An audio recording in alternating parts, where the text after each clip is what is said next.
அவ்வாறு உணர ஆரம்பிக்கும் போது அவருடைய தந்தையும் தாயும் உறவினர்களும் அவரை பல்வேறு விதமான சித்திரவதைகளை செய்கிறார்கள். ஒரு நாள் நல்ல சுடுதண்ணி அடுப்புல வெந்துகிட்டு இருக்கும்போது திருநங்கைகள் திருநர்களோடு இவருக்கு ஏற்படுகிற போட்டி, பொறாமைகள், சண்டை, வன்முறை, கலவரம், காவல்துறையின் சங்கடங்கள்.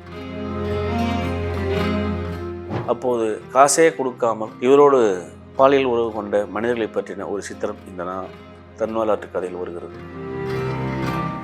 அந்த இரண்டு தன்வலாற்று கதைக்கும் அல்லது தமிழில் எழுதப்பட்ட திருநங்கைகள் எழுதிய தன்வலாற்று கதைக்கும் அக்கை எழுதிய தன்வலாற்று கதைக்கும் என்ன வித்தியாசம் என்றால், இவர் உரிமை குறித்து குரல் கொடுக்கிறார். யாருக்காக என்றால் திருநங்கைகளுக்காக, திருநர்களுக்காக, அவருடைய அடிப்படை உரிமைகளுக்காக இவர் போராடுகிறார்.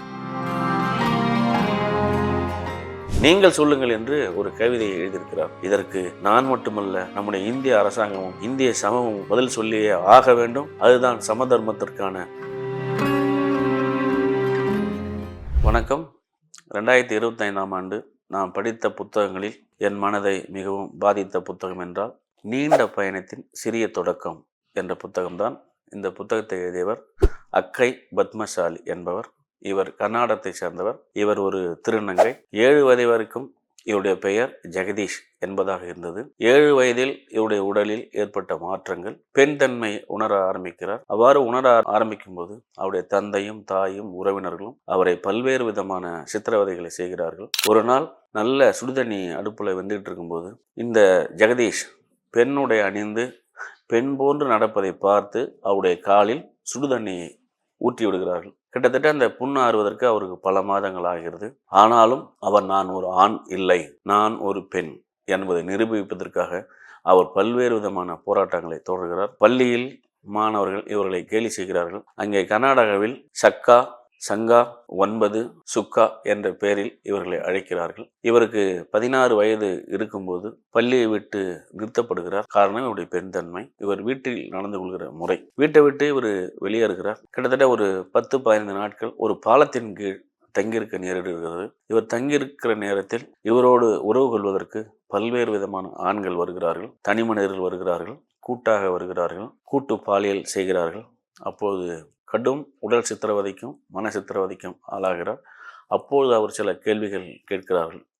எங்களை போன்ற மனிதர்கள் இந்த பூமி எங்கே வாழ்வது? எங்கே சென்றாலும் உடல் ரீதியான சித்திரவதைக்கும் மன ரீதியான சித்திரவதைக்கும் நாங்கள் ஆளாக்கப்படுகிறோம். எங்களோடு உறவு கொள்வதற்கு ஆசைப்படுகிற அதே ஆண்கள் ஏன் எங்களை கொடுமைப்படுத்துகிறார்கள், சித்திரவதைப்படுத்துகிறார் என்று ஒரு கேள்வி கேட்கிறார். இந்த பாலியல் தொழிலாளியாக அவர் மாறிவிடுகிறார். 4 ஆண்டுகள் பொதுவெளியில், குறிப்பாக கப்பன் பார்க் பெங்களூரில் இருக்கிறது, அந்த கப்பன் பார்க்கில் பாலியல் தொழில் செய்கிறார். இவரோடு பாலியல் தொழில் செய்கிற பிற திருநங்கைகள் திருநர்களோடு இவருக்கு ஏற்படுகிற போட்டி, பொறாமைகள், சண்டை, வன்முறை, கலவரம், காவல்துறையின் சங்கடங்கள் என்று அந்த வாழ்க்கை நெருக்கடியை இவர் சொல்கிறார். இடையில் இவருடைய பெற்றோர் இவரை வீட்டில் சேர்ப்பதில்லை. வீட்டில் சேர்க்காத நிலையில் இவர் தெருவிலேயே வசிக்க வேண்டிய ஒரு கட்டாயம். இப்படி வசிக்கும் போது இரவு முழுவதும் அவர் சந்தித்த வன்முறை, பாலியல் வன்முறை என்பது, அப்போது காசே கொடுக்காமல் இவரோடு பாலியல் உறவு கொண்ட மனிதர்களை பற்றின ஒரு சித்திரம் இந்த தன்வலாற்று கதையில் வருகிறது. இந்த தன்வலாற்று கதை 4 ஆண்டுகள் ஒரு பாலியல் தொழிலாளியாக இருந்த பிறகு அவர் தன்னுடைய வாழ்க்கை முறையை மாற்றுகிறார்.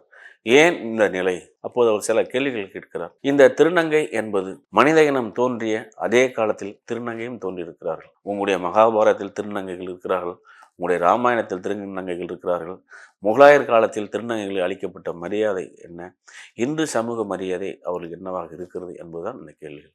வரலாறு நெடுகிலும் நாங்கள் இருந்திருக்கிறோம். நீங்கள் அம்பை, மகாபாரத பொருளில் அம்பையாக வருவது கூட திருநங்கைகள் தான். அதனால் எல்லா காலத்திலும் எங்களை ஒரு விதமாக பயன்படுத்தி கொண்டு ஒரு அவமானத்தின் சின்னமாக சமூகத்தில் நாங்கள் நடைமுறையாத இழிவுபடுத்தப்பட்டவர்களாக, ஒரு விதத்தில் கைவிடப்பட்ட மனிதர்களாக நாங்கள் இருக்கிறோம். எங்களுடைய வாழ்க்கை என்னவாக மாறுகிறது என்பதுதான் இந்த தன்வலாற்று கதையினுடைய மிக மையமான பொருள். நான் தமிழில் நிப்பானம் நிவேதிதா எழுதின ஒரு தன்வலாற்று கதையை படித்திருக்கேன். இதே திருநங்கை எழுதியதுதான். அதே போன்று தனுஜா என்ற ஒரு தன்வலாற்று கதையை நான் படித்திருக்கிறேன். தனுஜா ஒரு ஈழத்து பெண்ணின் போராட்டமும் வாழ்க்கையும் என்பதுதான். அந்த 2 தன்வலாற்று கதைக்கும் அல்லது தமிழில் எழுதப்பட்ட திருநங்கைகள் எழுதிய தன்வலாற்று கதைக்கும் அக்கை எழுதிய தன்வலாற்று கதைக்கும் என்ன வித்தியாசம் என்றால், இவர் உரிமை குறித்து குரல் கொடுக்கிறார், உரிமைக்காக போராடுகிறார், அரசியல் நிலைப்பாடு எடுக்கிறார், அரசோடு அரசியல்வாதிகளோடு மோதுகிறார். அரசு நிறுவனங்களோடு மோதுகிறார் என்பதுதான். தமிழ்நாட்டில் இருக்கிற அல்லது பிற இடங்களில் இருக்கிற திருநங்கைகளுடைய தன்வரலாற்று கதைகள் இந்த போராட்டம் இல்லை. அங்கே தன்னு இரக்கம் இருக்கிறது. அதாவது அங்கே அவர்கள் பட்ட அவமானங்களும் இழிவுகளும் எழுதப்பட்டிருக்கிறது. கண்ணீரால் எழுதியிருக்கிறார்கள். ஆனால் இந்த அக்கை தன்னுடைய தன்வரலாற்று கதையை கேள்விகளால் உரிமையின் குரலாக, போராட்டத்தின் குரலாக தன்னுடைய வரலாற்று கதையை எழுதியிருக்கிறார்.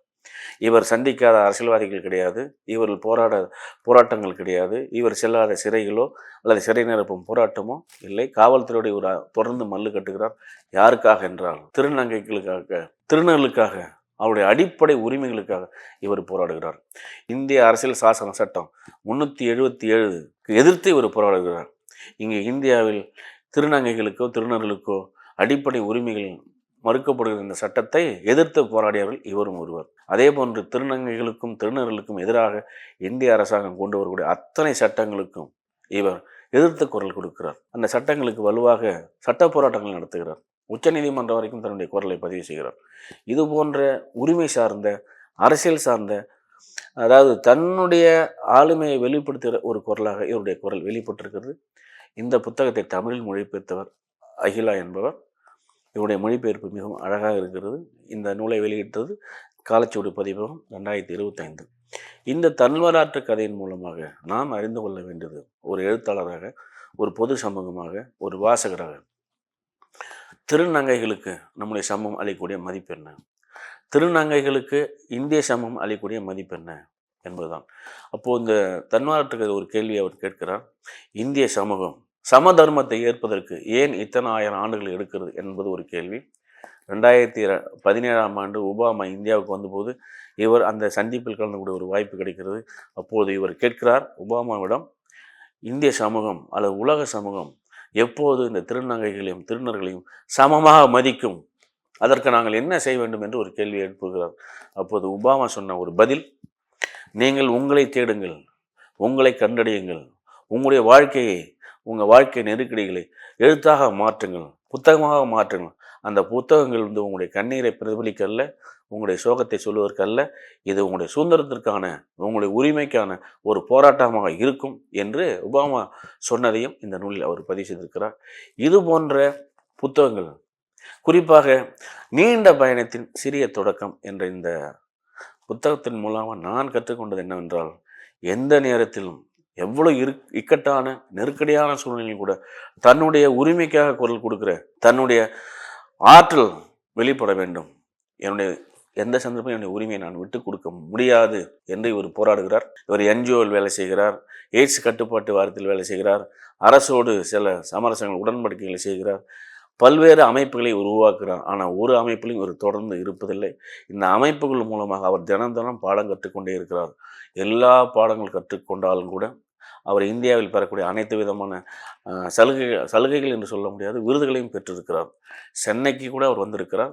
சென்னையில் தன்னுடைய உரிமையை அவர் பேசியிருக்கிறார். அப்பொழுது அவருக்கு ஆங்கிலம் சரியாக வராது, கன்னடம் தமிழுக்கு புரியாது என்பதால் அவருக்கு தெரிந்த ஆங்கிலத்தில் அவர் பேசியிருக்கிறார். அவர் ஒரு கவிதை அந்த மேடையில் பேசியிருக்கிறார். அந்த கவிதை கேட்ட பிறகு மொத்த அரங்கமும் எழுந்து நின்று கைத்தட்டி இருக்கிறது.